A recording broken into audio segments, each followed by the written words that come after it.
Member for Nelson Creston.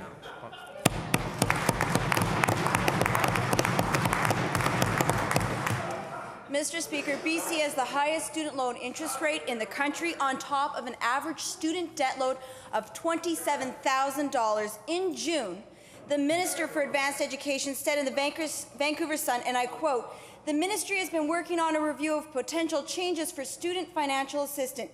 Changes," she said, "were slated for this fall." Now, the beginning of the school year has come and gone, Mr. Speaker, and students are yet again racking up debt. They want to know if this minister is actually working on the issue. Will the minister table today in this House that review? And if she cannot table it in this House, please explain to students what's the holdup. Hear, hear. Minister of Advanced Education.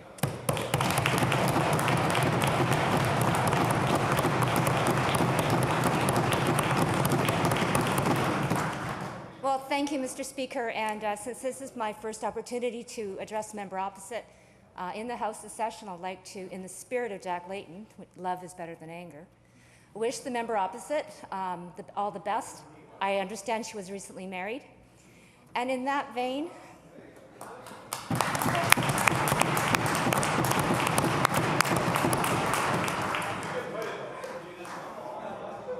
but Mr. Speaker, Continue, Minister.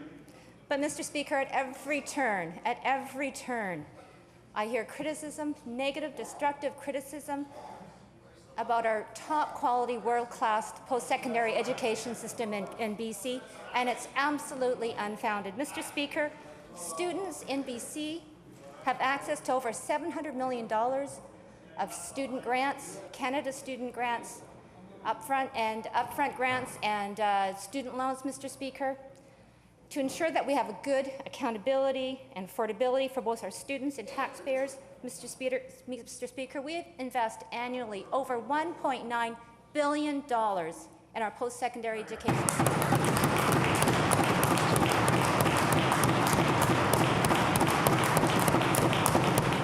And Mr. Speaker, with the financial support of BC taxpayers, our students pay only 1/3 of the actual cost of their education.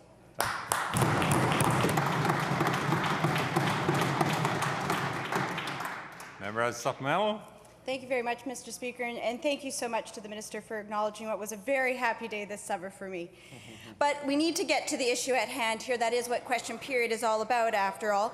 And of course, students, graduates, and instructors all agree that student debt is much too high in this province. And it's not just them, Mr. Speaker, it's the presidents of BC universities. They've called on this government to make a change. And in their submission to this review, they said that it is now time to improve BC's student aid program so the province is in line with other key jurisdictions across the country. And the minister mentioned that students in BC have access to $700 million of grants from the federal government, but not a dime to financial needs-based grants from this government, Mr. Speaker, not a dime. So to the minister, will she let these groups know that they are being heard, release this review, or will she just admit that this is just another example of this government shuffling papers and not getting the job done? Hear, hear. Minister. Thank you, Mr. Speaker. And this is an interesting line of questioning, especially in light of two recent reports that come out this week. One of them, the Canadian University Report, which shows that coming to BC for post-secondary education is a great bargain. And the other one, the Maclean's University Report, that ranks several of our universities and colleges in Canada as being one of the best.